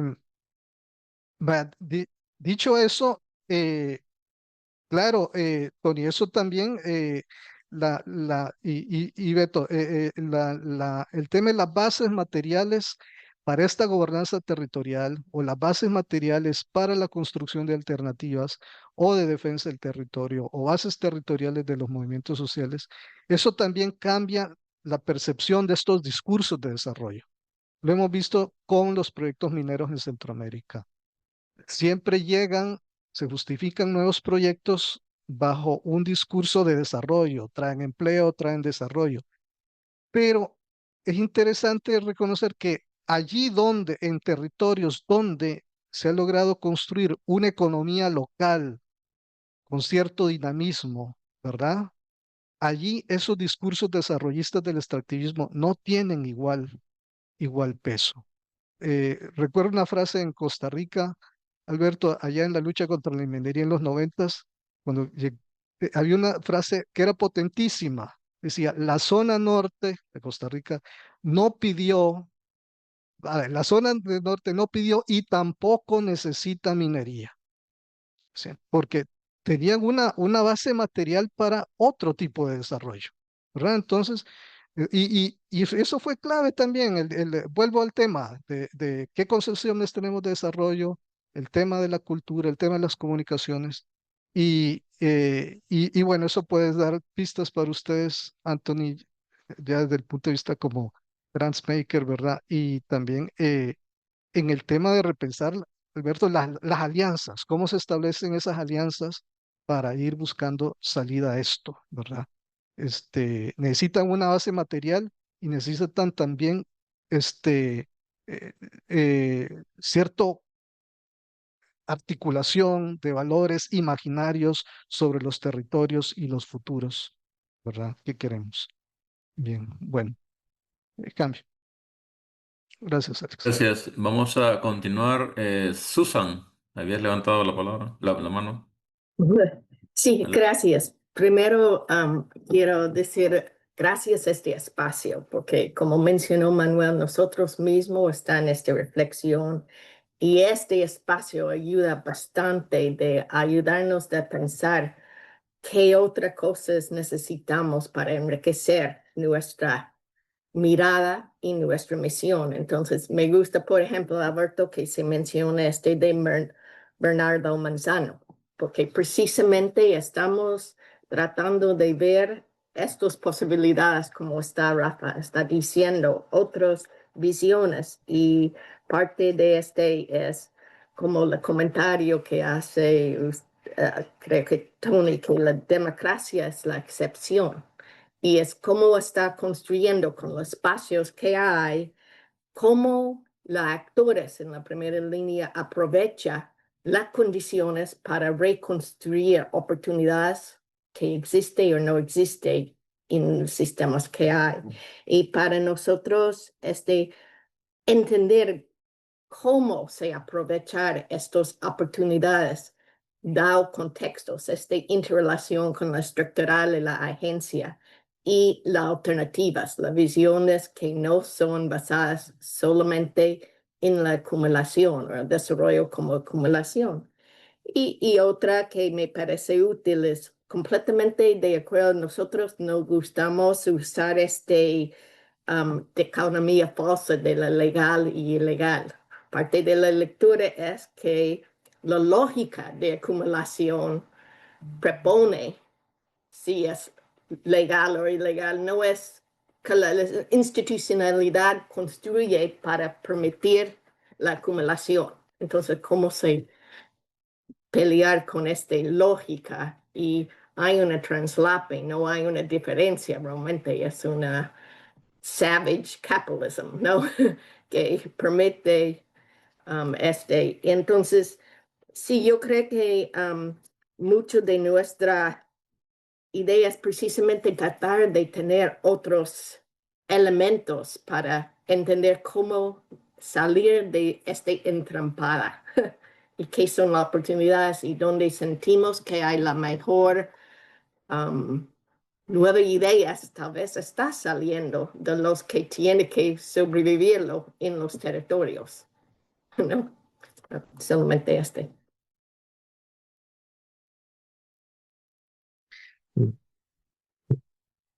Creo que me toca solo, Bueno, quería referirme justamente a esas preguntas que no atendí.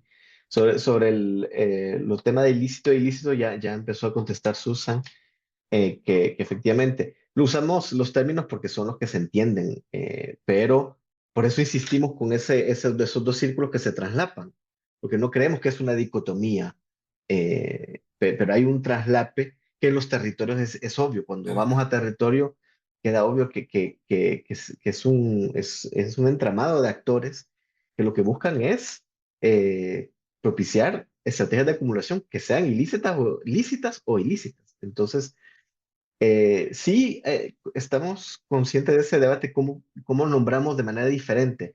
No nos hemos adentrado tanto a proponer alguna otra manera de referirnos a esta dinámica, pero hay estos debates sobre si son actores que usan la violencia, son actores que eh, sí, ahí, pero no nos hemos decantado, digamos, por alguna otra terminología. Y contra los límites de la crítica, solo recuerdo un taller que teníamos con los jóvenes de la Escuela Mesoamericana de Liderazgo y me tocaba una presentación en donde estábamos solo en la parte de la crítica y le digo a Rafael, ¿solo los asusto o les hablo también de las alternativas? Y porque mi inquietud es que también este análisis puede paralizar. Y creo que toda esta reflexión siempre tiene que ir de la mano con también un trabajo de acompañamiento de estos actores, no solo desde el análisis, pero ir pensando con ellos cuáles son las alternativas, entender cómo están respondiendo a esto. Y creo mucho en el valor de los intercambios de conocimiento entre actores en la región, o sea, cómo se puede ellos mismos dialogar y justamente apoyando estas interacciones, estas colaboraciones a diferentes escalas, cómo entender y diseñar estrategias para resistir en este contexto donde si se confirma que la democracia fue la excepción, pues habrá que de todas maneras encontrar maneras de vivir de manera digna en los territorios, sea cual sea el marco, el régimen político, pero las comunidades estamos comprometidos con la permanencia de las comunidades en los territorios. Entonces, ahí hay que también encontrar cómo siguen viviendo. No, no. Están los casos extremos de Nicaragua donde los líderes tienen que salirse, pero ¿cómo se hace que esto no pase? Que la gente, los pueblos indígenas, las comunidades locales sigan en sus territorios. Y aprovecho solo para decir que me escribió Sara, y es que no puede activar su micrófono, levantar la mano, pero sí, le invito a que ella levante, abra la cámara también para que participe en la conversación. Cambio. Bueno, hola. Disculpen, hay varios, han pedido la palabra, tenemos 19 minutos, tenemos que aprovecharlo muy bien porque no siempre cumplimos, no 2 horas máximo. Vamos a hacer una cosa, le vamos a dar la palabra a algunas personas que no han participado, 2 o 3 del público, regresamos con Alberto y con Tony si tienen alguna reacción. Alberto levantó la mano. Y bueno, y con ustedes, y yo voy a dedicarme los últimos 3 minutos para cerrar y para informar de por qué, porque aquí hay alguna pregunta de Bobby, ¿por qué el tema de la crítica, ¿no? Desde la red hemos asignado trabajos de investigación con con cierta metodología, ciertos objetivos que se van cumpliendo, ¿no? Pero eso lo quiero explicar ahorita al final. Así que si les parece, vamos a ver, yo aquí no tenía, pero estaba, bueno, Rode, ¿qué más? Perdón, aquí, eh, Alberto. Alberto. Si quiere, comenzamos con Rode y Alberto. Y había alguien más, pero no se me va a escapar. Adelante. Muy buenos días, un saludo cordial desde aquí, desde Honduras, desde la OFRANE. Les abrazamos inmensamente. Agradecer la oportunidad que tenemos de estar en este foro, en este momento, en este webinar. Pues decirles que muchas veces a nosotros en territorio, algunos de los que ustedes estuvieron en la zona de Vallecito pudieron ver cómo nosotros trabajamos de una manera confrontativa, muchas veces en contra de estos grupos criminales de la zona, pero mediante nuestras propias medidas, mediante nuestros propios argumentos desde la base comunitaria, tenemos que armarnos de muchas veces valor para poder enfrentar estas situaciones y poder defender nuestros territorios. No es lo mismo tratar de verlo desde un escritorio a que estemos dentro del sitio donde estamos sufriendo los embastes de estas situaciones, no solamente por parte de un país donde no existe la democracia, donde no existe la igualdad hacia los pueblos originarios, porque desgraciadamente la visión que teníamos en un principio se radicó con el pasar de los años en el actual gobierno. Hemos visto que no ha habido un respaldo para los pueblos originarios, hemos visto que no ha habido una contundencia para la devolución de los territorios ancestrales para los pueblos originarios, y nosotros, como parte de esos pueblos originarios, hemos tenido que armar nuestras propias barreras de lucha, nuestras propias barricadas de lucha, conforme a lo que nuestros ancestros, a lo que nuestras generaciones antepasadas lo hacían, y haciendo valer nuestro territorio, nuestros derechos territoriales. Vallecito es un sitio que históricamente ha sido peleado por grupos criminales, por grupos de oposición, pero una de las énfasis que hemos dado es que Vallecito es la tierra prometida del pueblo garífuna. Vallecito es el énfasis donde nosotros hemos puesto la mirada como pueblo garífuna, donde va a estar muchas veces la mirada puesta para las futuras generaciones. Ahora mismo estamos terminando, estamos con gran emoción terminando lo que es la primera universidad garífuna, que no es una universidad tradicional. Eso es uno de los ejes de lucha que nosotros, es un plan estratégico de lucha territorial que como pueblos originarios estamos viendo y estamos apuntando a poder trabajar desde las bases, nuestras niñas, nuestra juventud y nuestras futuras generaciones, que son el porvenir, para que estos territorios que ya fueron liberados no vuelvan a caer en las manos erróneas, donde no vuelvan a ser nuestras futuras generaciones embaucados en estrategias de supuesta salir adelante, como lo ponen con muchas cuestiones. No es que estemos en contra de lo tradicional, sino que queremos que nuestras culturas, que nuestros enfoques queden enmarcados en base a nuestras ancestralidades. Entonces, nosotros en Honduras tenemos una situación bien compleja. Tenemos una lucha bien compleja y no estamos luchando solamente contra grupos armados, estamos luchando contra el mismo élite de gobierno que están pisoteando los derechos en territorio. Y muchas veces el trabajo que nosotros realizamos no se ve en conjunto con lo que muchas organizaciones quizás lo vean con buenos ojos. Pero nuestro trabajo es así, es en base, estamos trabajando en la base, estamos trabajando allí en el territorio o donde se necesita el trabajo. Y nuestra forma de luchar quizás es criticada, pero muchas veces esa crítica nos ayuda a nosotros a poder salir adelante, a poder enfrentar estas situaciones. Y pues esa es mi pequeña participación. Espero no haberme salido un poco de la plática y agradecerles realmente. Y si me puedes agradecer allí, una de las primeras fotos que salió en la presentación es de la universidad, las bases de la primera universidad garífuna en Honduras, y es un orgullo para nosotros el poderles decir que va por buen camino y esperamos muy pronto tener la inauguración de esta universidad. No, muchas Queremos gracias, que nos Rodri. inviten. A ustedes les agradecemos mucho y suerte ahí. Ojalá que podamos seguir con esta conversación. Uno de los objetivos de la red es vincular justamente la academia con actores territoriales y tener una discusión sustantiva. Ahora vamos a pasar la palabra a Alberto. Alex, Sí, perdón. Alex, perdón, Manuel mencionó que Sara Guardado, que es del Salvador de Huachapán, quería tomar la palabra, pero que no podía levantar la manita. No sé si se le puede dar un Bueno, espacio ahorita sí, corto. por favor, adelante. Ok, Sara, adelante.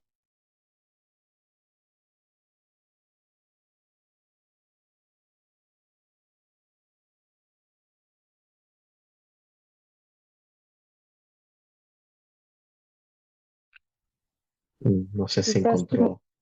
ajá, quizás tiene problemas con el audio. Bueno, mientras está, Bueno, avancemos por el adelante. tiempo, porque no Sí. Sí. tenemos poco. Alberto. Solo quería posicionar tres temas que me parece que ameritan profundización y es bien complejo, así que, pero que no lo dejé tan claro en la primera. Una es la complejidad del narcotráfico. Y tal vez yo estoy marcado por la experiencia tica, pero creo que posiblemente ese desdoblamiento del narco y de los niveles del narco también pasan en otros países. ¿A qué me refiero? El narco logra penetrar llenando el vacío del Estado en territorios. Entonces no es solo una amenaza, sino que es parte en algunos lados de la comunidad y genera dinámicas y actividades económicas que son claves para una parte importante de la organización. Yo puedo decir que de proyectos de acción social que tenemos en la U, en comunidades, yo sé que en todos los lugares donde estamos yendo fuera de la GAM, desde la Escuela de Geografía, hay presencia del narco. Y son personas que también son parte de la comunidad. Eso en ese nivel territorial. Ya si entramos a ver el tema del lavado, de las actividades de exportación, de agroexportación, que son, digamos, mampara para lavar y para exportar droga también. Uf, de eso estamos. Entonces, yo creo que el narco, digamos, es complejo, es peligroso posiblemente estudiarlo, pero es un tema que está impactando en lo territorial. Un segundo tema es la migración. ¿verdad? Que una parte de la lucha de los actores socioterritoriales es levantar la voz y resistir, pero hay otra parte que tiene que ver con, estoy usando a Hirschman, con la salida. O sea, la gente se va, ¿verdad? Y eso también tiene un impacto en la dinámica socioterritorial y sobre todo en el norte de Centroamérica y en Nicaragua, norte-centro. Este es un tema crítico para entender, por ejemplo, la transformación socioterritorial. Y el último es el tema del cambio climático, que también presiona, impacta, ¿verdad? En los territorios, ¿verdad? Solo lo quería dejar como 3 temas que a mí me parece importantes de profundizar. Gracias. No sé si Sara podrá estar ya, si no, Anthony, ¿tú tendrías alguna reacción?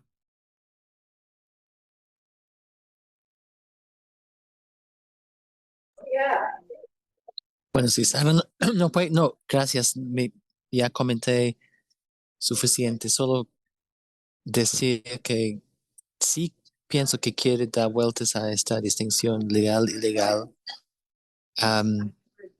También porque es una distinción que a veces, al usar el término legal para ciertas actividades, implícitamente justifica ciertas actividades que también van a la mano con la incidencia en el Estado, con la violencia, etcétera, etcétera. Y entonces quizás, no sé, pero quizás una entrada más útil es lo que comentó Manuel o Rafa, no me acuerdo, de más bien pensar cómo distintas actividades económicas combinan ciertos usos de violencia, ciertos usos de injerencia en el aparato estatal, ciertas estrategias de legitimación a nivel local, etcétera, etcétera, y ciertas formas de distribución de beneficios con varias poblaciones, y analizar las actividades así, no tanto en términos de su denominación administrativa. Ok. No sé si estará Sara, si no, yo quiero hacer... Marielos tiene también la mano arriba, no sé si ¿Quién, tenemos el perdón? tiempo. Marielos Sí. López. Marielos, adelante. Muy buenos días, gracias por el espacio. Me llamó mucho la atención la crítica a la legalidad en la democracia según los actores involucrados, o sea, lo ven desde sus espacios de poder económico y que la población lo observa. Yo les hablo desde el pellejo, como decimos aquí en Guatemala, porque estamos viviendo un gobierno sumamente criticado por todos. Sumamente criticado porque el presidente Arévalo es una persona, como fue mi compañero de partido, lo conozco que es una persona sumamente de diálogo, de no confrontamiento y todo, pero a veces la democracia requiere como estar involucrando tantos actores incómodos para que se pueda llegar a objetivos de país. Los territorios, como bien dijeron varias personas, en el interior sí están siendo atendidos como no han sido atendidos en muchos gobiernos, pero también entre ellos hay mucha redecía en quién debe de tener el liderazgo. Entonces, yo quiero ser muy puntual porque creo que dijiste que tenías 3 minutos tú para terminar el espacio. Es complejo.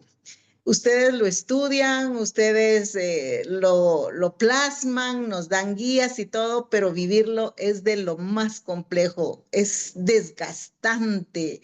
A diario es Guatemala ahorita, es desgastante, máxime que es, como digo yo, tal vez soñadoramente mi partido, ¿verdad? El que está gobernando y es sumamente desgastante. eh, Herramientas emocionales, humanas, creo yo, para las personas que quieran seguir tomando estas decisiones en país de involucrarse a cambios. En el área de Centroamérica creo que eso es muy básico, la formación, ese poder de darle a las personas que la emocionalidad, el sentimiento y el pensamiento no debe prevalecer tanto, sino que la frialdad para ver los diferentes panoramas. Entonces, yo escucho esto y digo, es lo ideal, pero no, compañeras y compañeros, es desgastante. Gracias. Bueno, Marielos, suerte con todo. Vamos a ver, tenemos 5 minutos. Yo no voy a tomar más de 2, solo quiero un anuncio, pero además la continuidad de esto y la lógica que tiene. En los papers que en esta fase en la red hemos encomendado tienen que ver con una apuesta que hemos hecho dentro de la red nosotros, y es que partimos del hecho de que creemos que la crisis centroamericana debe ser, y la realidad centroamericana debe ser reinterpretada. Que para entender Centroamérica hoy, para entender la crisis económica, la crisis política, debemos hacer un análisis crítico reinterpretativo de la crisis. Y eso supone hacer análisis de diagnóstico, pero con una nueva mirada, con nuevos enfoques. Nosotros siempre hemos dicho en la red, ok, tenemos, por ejemplo, que analizar críticamente la transición democrática que hubo en Centroamérica. Porque en muchos aspectos, la gran desilusión que tenemos y el gran pesimismo que tenemos está montado sobre unas narrativas que nos vendieron, que hegemonizaron los últimos 30 años en Centroamérica. Por ejemplo, la narrativa de que si bien habían cosas que no estaban funcionando, en general la economía y las sociedades centroamericanas iban por el mejor camino. ¿No? Claro, y esas son verdades a medias. Y por tanto, cuando se viene la crisis nos damos cuenta de que esa narrativa era incompleta en el mejor de los casos, ¿no? Totalmente equivocada en otros casos. Entonces, la realidad lo que hemos dicho es, no, tenemos que hacer esta tarea difícil de tratar de reinterpretar lo que está pasando. Y eso es lo que estamos haciendo. Y estos papers que están saliendo y el paper de Prisma va por ese camino. Es decir, cómo juega la democracia en los territorios, cómo la resisten, cómo la ven, cómo se procesa. Pero no solo eso, sino que tenemos otro. Por ejemplo, hay un paper interesante sobre el papel de las emociones, ¿no? Cómo el tema de las emociones está afectando, ¿no?, a la población, y cómo el tema de las emociones está siendo utilizado por los autoritarios y por los regímenes autoritarios en Centroamérica. Solo para poner 2 ejemplos de lo que queremos hacer. Y dentro de este análisis de lo que vamos a sacar, por supuesto, la síntesis de todos estos hallazgos, hemos encontrado 3 temas que yo quiero plantearlos nada más porque han salido en este trabajo. Uno es, hemos encontrado el déficit de conocimiento, el insuficiente conocimiento y una de las grandes deudas de la academia en Centroamérica, que es vincular los procesos económicos con los procesos políticos. Yo he planteado que, yo vengo desde hace rato en esto, diciendo que el elefante que está en medio del cuarto en la interpretación de la democracia es el económico, y nadie está dispuesto a enfrentarlo. No hemos querido entenderlo ni vincularlo.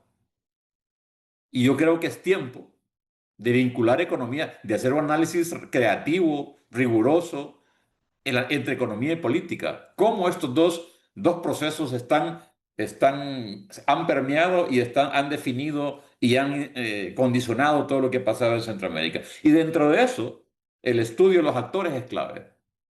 Y por eso es que estamos estudiando las élites, ¿no? Las élites nacionales, transnacionales, internacionales, su comportamiento político y su comportamiento económico. Y ahí también hay. Pero, ¿qué digo esto? Porque al final lo que tratamos desde el proyecto en la red es tratar de aportar, ¿no?, con conocimiento a la interpretación de la realidad, para de ahí plantear soluciones sobre bases analíticas, como dice Bobby, y dice Anthony, sobre bases analíticas y empíricas sólidas, ¿no? Porque de lo contrario, por tanto, podamos seguir con él. Esa es la lógica, es difícil, es complicada, pero creo que vamos avanzando y dentro de poco tendremos algunos resultados interesantes. No puedo pasar de decir que en las élites, por ejemplo, yo acabo de terminar un paper que supuestamente saldrá en un número especial de una revista inglesa, sobre las oligarquías en América Latina y su impacto en la democracia, y lo que sale ahí es un panorama bastante desolador, ¿no? En El Salvador, el comportamiento de las élites económicas en El Salvador, yo trato de estudiar cuál es su comportamiento en gobiernos democráticos y en gobiernos autoritarios. Y en ambos gobiernos, las élites se comportan con su único objetivo de defender sus intereses económicos. Si hay que sacrificar la democracia para defender sus intereses, la sacrifican. Si hay que utilizar a defender la democracia porque eso los cubre de gobiernos progresistas y de cambio social, utilizan la democracia para eso. En ese sentido, tenemos un reto sustantivo ahí de cómo un actor tan clave puede ir funcionando. Pero igual están los otros actores. Son las 19 en punto, 2 minutos para que cierre Rafael y Manuel. Y bueno, los invitamos para las próximas que seguiremos hablando de estos temas. Rafael, Manuel, por favor, cierren. Bueno, gracias, Bueno, Alex. Bueno, adelante, Rafa. Muchas Gracias. gracias. Gracias. Yo creo que no hay tiempo, disculpen, pero ya estamos No, muy pasados. no. Vamos a terminar acá. La discusión continúa, obviamente. Tenemos otros webinarios, otras reflexiones, así que agradecerles a todos por su presencia y por las reflexiones, ¿no? Aquí creo que hemos hecho un excelente evento y gracias a todos por haber estado atentos. Así que hasta Gracias, luego, Alex. cuídense mucho